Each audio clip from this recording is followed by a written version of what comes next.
Potting mix helped you in getting started as a great medium for your plants to grow in. But as organic farming is all about growing soil, managing your soil in your garden to keep it healthy and fertile becomes an important gardening process.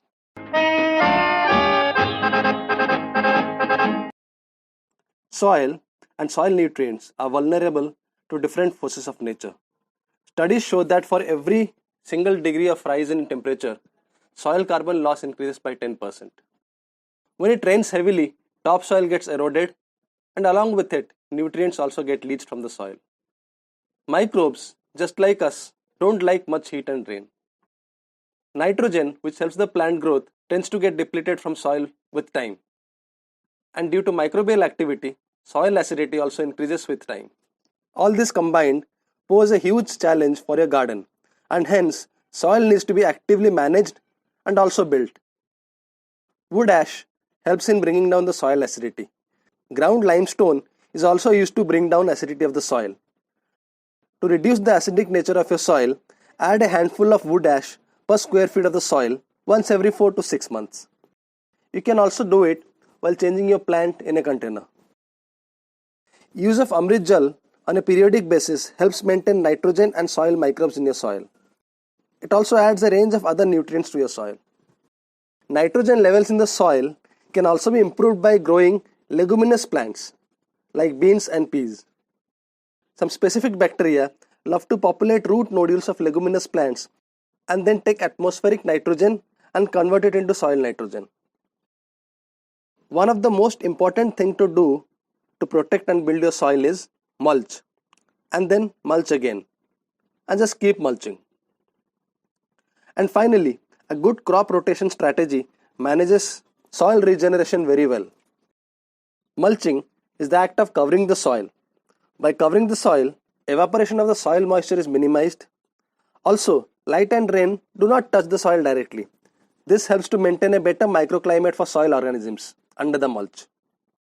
Mulch helps in controlling weeds, and it also helps in building soil. Soil organisms eat and decompose the mulch and thus enriching the soil. So when you notice your mulch layer has become thinner, you can blame it on the soil microbes. And you also must add some fresh mulch on your older mulch. But this is possible only if you mulch using organic matter. Mulching using polysheets is not at all recommended. For your mulch, mostly use brown organic matter. If you need to add the greens, just place it on top of the browns. Do not add kitchen waste to your mulch. It will attract flies and rats. The kitchen waste must go to the compost bin.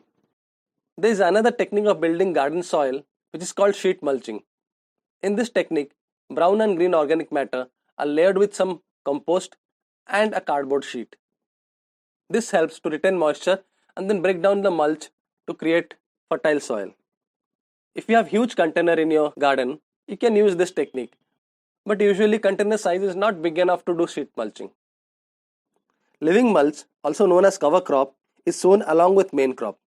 It is undersown the main crop, and after growing, it protects the soil from sunlight and rain, thus acting as a mulch.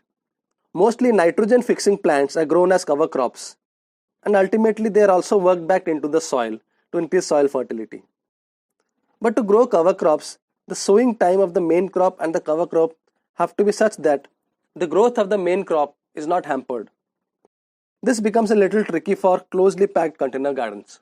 Hence, I usually stick to mulching with my browns. If you grow the same vegetable always on the same spot, it keeps using up the similar kind of nutrients from the soil, making it nutrient deficient. This creates imbalance in the soil and causes soil pest and disease to appear. Hence, when you do crop rotation, in other words, grow different crops on the same spot in succession, you control pest, disease and weeds. You also help soil regenerate itself. Crop rotation is done between different families of crops. According to the genetic inheritance, they are divided into families whose names are not only difficult to pronounce, they also seem alien. Hence, let's simplify things a little. Most of the things that you grow in your container can be divided into fruits like tomatoes, okra and eggplant, flowers like cauliflower and broccoli, roots like radish and carrots, bulbs like onions and garlics, stems like amaranths, leaves like spinach and lettuce, and pods like peas and beans. But I have simplified this further into four groups. All kind of fruits and flowers are grouped together into fruits. Roots and bulbs are grouped as roots. Stems and leaves together are called leaves. By leaves, I mean just leafy vegetables. Cabbage goes into the fruit section. And finally, pod remains as pods.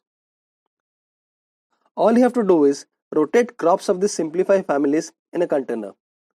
One example would be okra, followed by radish, followed by spinach, followed by beans, and then back to okra or some other kind of vegetable from the fruit family.